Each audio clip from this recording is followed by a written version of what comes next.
Não temais os que matam o corpo e não podem matar a alma. Temei antes aquele que pode fazer perecer no inferno tanto a alma como o corpo. Boa noite, meus queridos irmãos, que a graça e a paz do nosso grande Deus e Salvador Jesus seja sobre todos. Estamos aí com mais um vídeo polêmico, um tema um tanto quanto espinhoso. Peço desculpa aos irmãos pelo grande período sem gravar vídeos, devido a alguns contratempos, mas estamos aí de volta, se Deus quiser, com os vídeos todas as sextas, e que Deus abençoe você e abençoe esse canal, que consigamos estudar juntos a palavra de Deus. Hoje eu quero falar um pouquinho sobre esse texto de Mateus 10, 28, que é um texto muito mal interpretado, é um texto que às vezes as explicações não trazem a essência do que o texto, do que Mateus quis dizer, e a maioria das explicações que vemos sobre esse texto são explicações que o pessoal coloca ideias sobre o texto, ideias nas quais o texto não demonstra, não traz, os escritos de Mateus não tem embutido nele essas ideias já pré-concebidas, ora ideias teológicas, ora ideias pré-concebidas de filosofia grega e outras ideias tais como o espiritismo. Esse texto de Mateus 10, 28 é um texto que, ao meu ver, é o texto que hoje é o mais mal interpretado na questão da imortalidade da alma. Quando analisamos Mateus, o livro de Mateus como um todo, devemos ter em mente o seguinte, algumas observações. Todo livro da Bíblia ele tem a sua teologia, irei falar um pouquinho sobre isso, a sua teologia própria, e essa teologia, junto com a teologia de todos os livros, cria-se a teologia bíblica de toda a Bíblia, mas todo autor, todo livro tem a sua teologia própria. No caso, se não me falha a memória, um exemplo, o livro de Provérbios, tem uma teologia que a gente vê que é uma teologia mais da retribuição. Então cada livro tem a sua teologia própria, ela não destoa da teologia geral da Bíblia, mas a ideia do autor, a luz que o autor tinha sobre aquele tema, tem que ser trabalhada dentro do conceito dele, não uma teologia toda desenvolvida em cima de um conceito e um texto ali que a teologia ainda está se formando. Não sei se os irmãos entenderam, os irmãos entenderão mais pra frente. E vemos que cada palavra, cada autor faz o uso da palavra, ora as palavras podem ser usadas de forma específica, o autor escolher um determinado significado, uma conotação para aquela palavra que ele quis, ora ele pode compartilhar esse significado com outros autores. Vemos que alguns autores trazem um significado bem específico para determinadas palavras. Então, a análise semântica ela deve ser feita em especial dentro do livro do autor, para a gente entender qual que era a ideia do autor em cima daquela palavra. Quando a gente analisa o livro de Mateus, a gente vê que Mateus faz um uso muito interessante da palavra alma, da palavra psche no grego. O que ele tinha em mente, a ideia, o significado base que ele tinha em mente, o que parece ser explícito em seu livro, é que ele tira esse conceito, essa conotação do Pentateuco. A ideia é que ele tinha o significado base de alma parece ser retirada do Pentateuco. Parece que ele bebeu muito na fonte de Moisés, nos escritos de Moisés. E a gente vê que ele faz uns usos interessantes, ele usa a palavra alma 16 vezes em seu evangelho. 4 dessas ocorrências ele faz com o significado de Deus, a pessoa de Deus, a alma significando o ser, a pessoa de Deus, a pessoa de Jesus, os seres humanos e os seres humanos de forma individual, uma pessoa de forma básica, né? Um ser, uma pessoa, porque não tem como entendermos que Deus tem uma alma, sendo Deus um espírito, tendo uma alma dentro dele. Então é o ser, a pessoa de Deus, é como Gênesis 2:7 ali, e o homem passou a ser alma vivente, não é uma pessoa, um ser.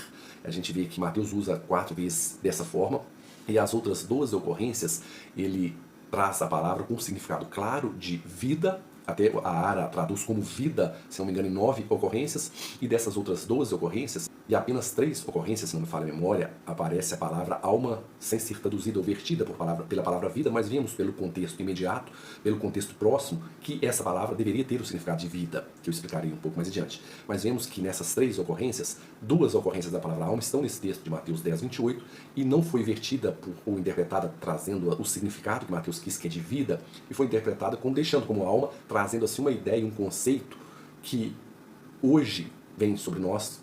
Quando lemos esse texto, esse conceito de alma, a gente coloca nessa palavra a semântica, a carga semântica que ela adquiriu ao longo do tempo, que ela tem hoje, de acordo com o espiritismo, a filosofia grega e até algumas teologias. Então, quando as pessoas leem esse texto e veem a palavra alma, eles entendem, não, aqui é alma nesse sentido, com esse significado, mas não é isso que Mateus quer dizer.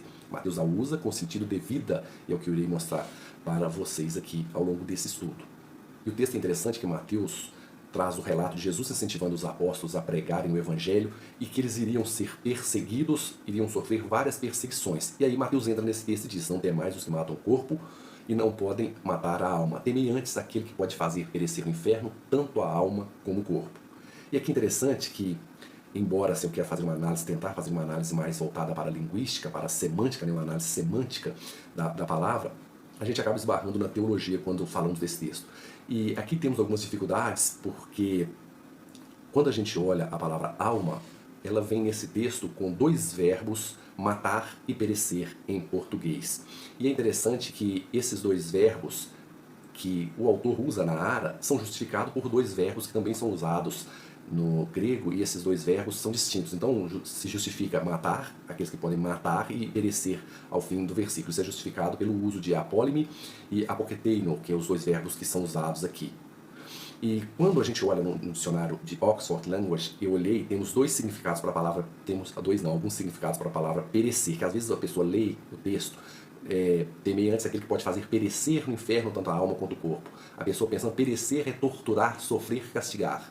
Mas não é esse o significado que perecer tem, tanto na palavra usada, apólime, quanto no perecer no português. Quando olhamos o significado dessa palavra perecer, temos o seguinte: perecer é deixar de viver, morrer, morte prematura ou violenta, ter fim, acabar-se, extinguir. Ou seja, esse significado, extinguir-se, esse significado é do dicionário de Oxford. E para morrer temos perder a vida, finar-se, falecer, expirar, desaparecer, sumir. Ou seja, o uso desses dois verbos em português pode matar e perecer, pode ser justificado pelos dois verbos que são usados no grego. E só que devemos ter em mente que ambos os verbos são sinônimos e usados de forma quase que sinônimas no livro de Mateus. Se a gente apelasse para a Septuaginta, pelos significados da palavra alma na Septuaginta e desses dois verbos na Septuaginta, o assunto estaria encerrado. E a Septuaginta nos mostra que esses verbos, se referindo aos seres humanos, é morte mesmo, é morrer, deixar de viver, de estar na comunhão dos viventes. Mas só que Mateus parece não fazer um uso, beber na fonte da Septuaginta, como Paulo e Lucas assim o faz. Então, devemos analisar Mateus dentro do livro dele, as ocorrências dentro da palavra dele. E ele usa o verbo apólime 19 vezes. Já apoketeino, ele usa... E vemos que esses dois verbos são usados no livro de Mateus de forma intercambiável. E qualquer significado que dermos a esses verbos, chegaremos à mesma conclusão. E ambos têm o significado de morrer, deixar de existir, eliminar, exterminar. Então, temos que olhar o que Mateus quis dizer com a palavra alma nesse contexto. Devemos analisar a palavra dentro do livro, a menos que seja uma única ocorrência, um rapax legomeno, mas devemos analisar essa palavra dentro do livro, no contexto que ele usou, para entendermos o que ele tinha em mente quando ele a usava. Essa é a forma correta de fazermos uma exegese desse texto. Não posso pegar o significado, um exemplo que Paulo deu, para poder colocar aqui, ou como o pessoal faz hoje, o significado que ela tem nos dias atuais, um significado carregado do Espiritismo, e colocar no livro de Mateus. Não, ele entendeu com esse significado. Não podemos fazer isso. E vemos, como eu disse, que ele usa essa palavra de forma interessante, bebendo muito na fonte do Pentateuco. O Pentateuco, a palavra nefesh aparece 207 vezes, e todas as ocorrências são no sentido de pessoa, ser vivo, de animais, de cadáver, de número de pessoas, de tudo que você pensar, menos com o sentido que temos hoje, que é o sentido da filosofia grega. O único texto que se encaixa nessa ideia de alma que temos hoje é o texto de Raquel. Apenas uma ocorrência que pode encaixar esse sentido no Pentateuco, das 207 ocorrências. Só uma que tem esse significado, que pode, que cabe esse significado que o pessoal tem hoje. E vemos que Mateus bebeu muito no Pentateuco. E a gente vê que ele usa, como eu disse, no sentido de estar vivo, de viver, de estar na comunhão dos viventes, de vida, de vida. E uma coisa que a gente tem que fazer é lembrar o que eu disse no começo do vídeo, que cada livro tem sua teologia própria, e nós não podemos analisar o livro de Mateus com os nossos conceitos atuais, tanto do significado da palavra alma, quanto os nossos conceitos teológicos e filosóficos modernos. Não podemos jogar a nossa teologia, a nossa filosofia sobre o livro de Mateus e sobre a semântica dessa palavra. Porque Mateus, quando escreveu, ele bebeu muito no Pentateuco. E quando a gente lê Mateus, a gente lê hoje com os olhos da revelação completa, a revelação tanto dos 66 livros, em especial dos 27 ali do Novo Testamento. E a gente acaba lendo e colocando os olhos sobre esse texto com a revelação completa e às vezes até colocando significados que o texto não nos fornece sobre essa palavra alma. E aí estamos inferindo no texto uma coisa que o texto não diz. Por isso eu repito, Mateus usa essa palavra com sentido de vida, não no sentido da revelação completa. E esse conceito, né, de alma, que é um conceito que temos hoje, que é o conceito da filosofia grega, né, e pagão, do espiritismo também, esse conceito ele não estava embutido na palavra alma. Vemos que ele não existe na teologia de Mateus. Essa carga semântica que a palavra alma tem hoje, ela não existia quando Mateus a usou. E a gente vê que Mateus, no seu livro, ele não dá tanta ênfase à ressurreição. Ele fala de vida, estar vivo, e não dá tanta ênfase na ressurreição, que ele usa a palavra ressurreição 4 vezes apenas. E ele usa muito a palavra do reino de Deus. O reino está próximo à chegada do reino de Deus, reino dos céus, reino de Jesus, reino do Pai, teu reino. Ele usa muito, a ênfase dele é na chegada e vinda do reino de Deus. E a gente analisando esse significado que ele coloca na palavra alma, parece-nos que ele, Mateus, tinha em mente, como eu disse, o significado do Pentateuco de vida estar vivo, no sentido básico, vida sendo no sentido de estar vivo. A gente vê que ele não faz essa divisão como nós fazemos hoje com a teologia já pronta na mente entre vida, que é a vida de agora, e vida eterna, que é a vida por vir, após a vinda de Cristo e a ressurreição. Ele não tem na sua teologia isso em mente, que essa vida é uma vida e a vida pós-ressurreição, pós-vinda de Cristo é a vida eterna. No conceito de Mateus, que é o que a gente percebe no livro dele, ele tem um conceito que tudo é vida. Antes da vinda de Cristo é vida, estar vivo, e depois da vinda de Cristo é também estar vivo, vida, no sentido de todas as duas vidas são trabalhadas por ele como vivo, estar vivo, vida, no sentido de estar vivo. Por isso que a palavra alma, no conceito de Mateus, é o sentido de estar vivo, a vida da pessoa. Ou seja, quer seja a vida antes da ressurreição, antes da vinda de Cristo, que é essa vida que nós a classificamos como uma vida passageira, quer seja a vida depois da vinda de Cristo, que é a vida eterna. Ele não faz essa divisão teológica que nós fazemos hoje. Ele entende tudo como vida direto, tudo como estar vivo. Não sei se os irmãos estão me entendendo. E ele parece que essa ideia dele é tirada muito do Pentateuco, como eu disse, em especial de Deuteronômio 27, 11, ali é o capítulo 30, 20, que esse texto de Deuteronômio, onde Moisés dá muita ênfase na destruição, no fazer perecer, no morrer do povo desobediente e no viver do povo fiel a Deus. Quero ler com vocês aqui o texto de Deuteronômio 30, do verso 15 ao 19, para os irmãos entenderem como que parece que Mateus tinha a ideia de alma como vida, no sentido de estar vivo. Veja Deuteronômio 30, 15 ao 19.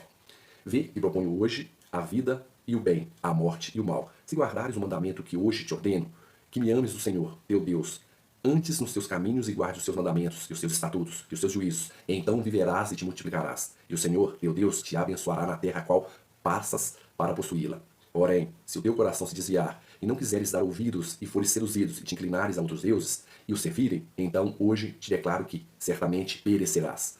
Não permanecerás longo tempo na terra a qual vais passando o Jordão, para possuires.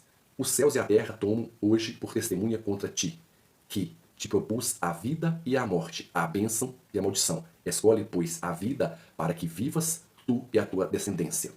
Por esse fato, eu acredito que Mateus, a melhor leitura para Mateus 10, 28, que seja enxergar na palavra alma ali o significado de vida, ou seja, alma como vida. É que ele usa a palavra alma, como eu disse, de forma abundante, seu livro, 16 vezes. Das 16 vezes, tirando a pessoa, o indivíduo, o ser de Deus, as 12 outras ocorrências, todas têm o sentido de vida.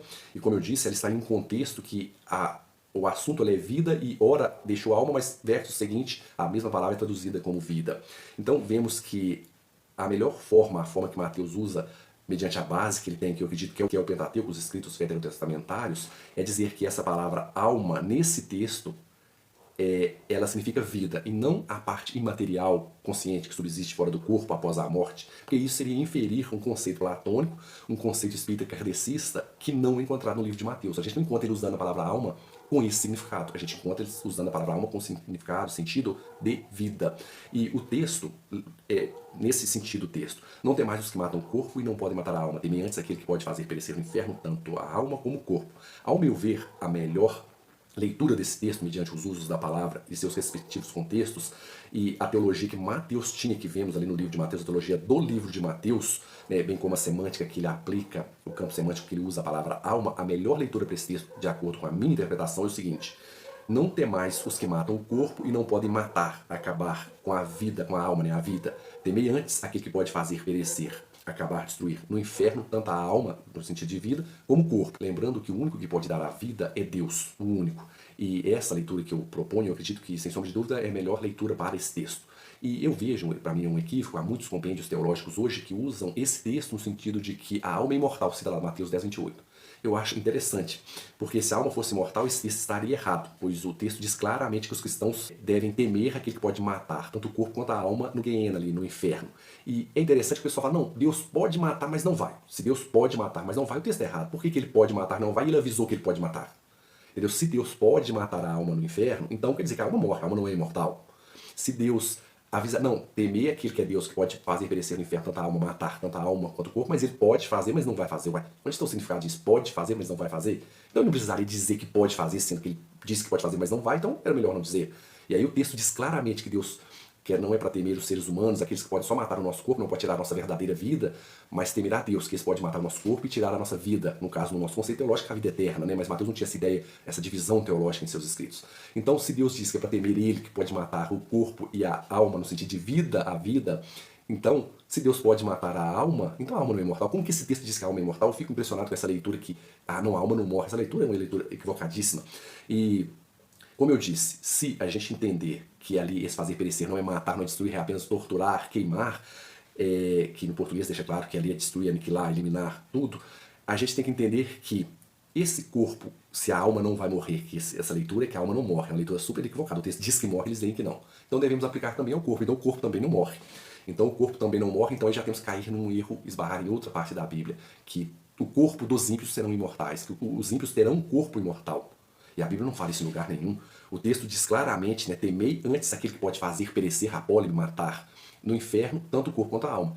Então se a gente dizer que a alma não morre, que aqui está dizendo que morre, mas se a gente dizer que a alma não morre, temos que dizer também que o corpo também não morre, que o verbo aqui está causando ação tanto no corpo quanto na alma. Né? O destruir, o matar, ele é aplicado à alma e ao corpo. E em toda a Bíblia não encontramos um texto que diga que a alma é imortal. Encontramos textos dizendo que Deus ressuscitará os mortos com corpos imortais e, nesse caso, os justos, os corpos dos justos. Os justos receberão corpos imortais.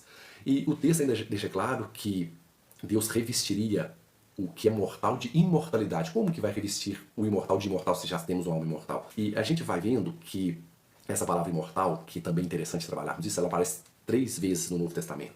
Dessas 3 ocorrências, 2 é em 1 Coríntios 15, 53 e 15, 54, falando sobre o corpo imortal que Deus nos dará após a ressurreição, a transformação do corpo mediante a vinda de Cristo, 2 vezes, e 1 vez em Timóteo 6,16, falando que o único que possui imortalidade é Deus. Ou seja, Deus é o único imortal e Deus doará essa imortalidade a nós mediante a volta de Cristo para termos a imortalidade, a vida eterna. Então, se a gente dizer que a alma é imortal, esbarramos no texto que Deus é o único que possui imortalidade. Se dissermos que Deus então não vai destruir a alma, então o texto se aplica também ao corpo, ele não vai destruir a alma e o corpo, então o corpo do ímpio também tem que ser imortal, igual uma heresia que alguém falou aí, que o ímpio vai ter corpo imortal.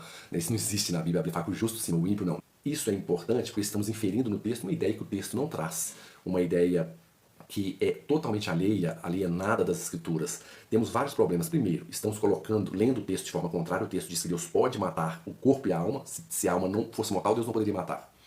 Ou se Deus pudesse e não fosse fazer, não precisaria trazer esse versículo. Então estamos lendo o texto de forma contrária, estamos inferindo no texto uma ideia teológica que não encontramos no livro de Mateus. Mateus não traz esse significado para a palavra alma, que é o significado moderno, com essa carga semântica que a palavra tem. Terceiro, temos que atribuir imortalidade à alma e também ao corpo, e pior, ao corpo e à alma dos ímpios.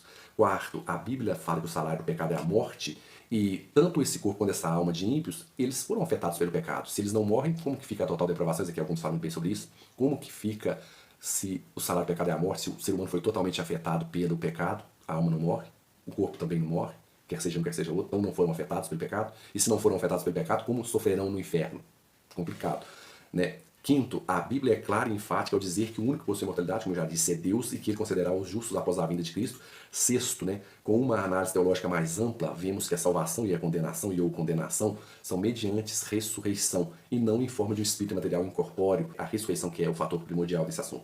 Sendo assim, eu reafirmo que a melhor leitura a esse texto, né, é essa leitura baseada no que, repito, que Mateus traz em seu livro, a semântica que ele dá à palavra alma e a teologia que é encontrada no livro dele. A melhor leitura é a seguinte: não tem mais os que matam o corpo e não podem matar, acabar com a alma, a vida. Temei antes aquele que pode fazer perecer, acabar, destruir no inferno, tanto a alma, a vida, como o corpo. Né? Em uma tradução assim, mais dinâmica, focando em transmitir o sentido do texto de uma forma mais fluida e compreensível ao leitor, que é uma forma que preocupa com o sentido do texto, esse texto deve ser lido dessa forma, ao meu ver, minha humilde opinião. Não temais os que matam o corpo e não podem acabar com a vida. Temei antes aquele que pode destruir no inferno tanto a vida como o corpo. Por quê? Porque o uso que Mateus faz de alma é no sentido de vida. E se a gente analisar poucos versos à frente, no mesmo contexto temos a palavra alma traduzido como vida. No original está assim: quem acha sua alma, perdê-la-á. Quem todavia perde a alma por minha causa, acha-la-á. Só que nesse verso seguinte, o verso 39, Mateus 10, 39, é traduzido dessa forma: quem acha a sua vida, perdê-la-á. Quem todavia perde a vida por minha causa, acha-la-á. Ou seja, aqui traduz com vida, lá traduz com alma, mas traz uma ideia que o texto não traz. o pessoal começa a ler o verso 28 com o significado de alma, que é o significado kardecista de hoje, e não com o que a Bíblia, com o que o livro de Mateus traz, que é o sentido de vida. No entanto, nesse verso foi traduzido corretamente como vida. Por que em Mateus 10, 28 tem que ser traduzido como alma, trazendo essa dupla interpretação? Como eu disse, Mateus tinha o sentido de vida, e ele não faz essa divisão teológica entre vida eterna e vida do agora. Ele tem a ideia dele de estar vivo. Ou seja, não tem mais os que matam o corpo e não podem acabar com a vida. Temei antes aquele que pode destruir no inferno tanto a vida quanto o corpo. Ou seja, Deus pode destruir e acabar com a sua vida. O homem pode acabar com a sua vida nesse mundo temporariamente. Deus pode acabar com a sua vida para sempre. É isso que Mateus quis dizer. Ele não tem, como eu disse, esse conceito de alma no sentido de vida antes da ressurreição, pós-ressurreição. Isso é um conceito teológico moderno, como eu disse. A questão do corpo ressurreto, o corpo imortal ali, o corpo glorificado, só vemos nos escritos paulinos. Então, essa é a melhor leitura, essa é a minha opinião sobre esse texto.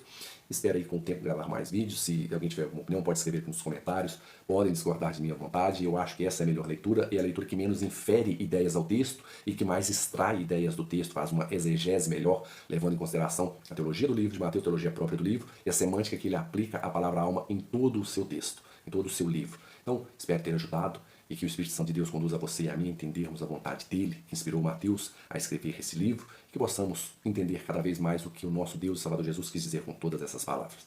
Fiquem na graça de Cristo e até o próximo vídeo.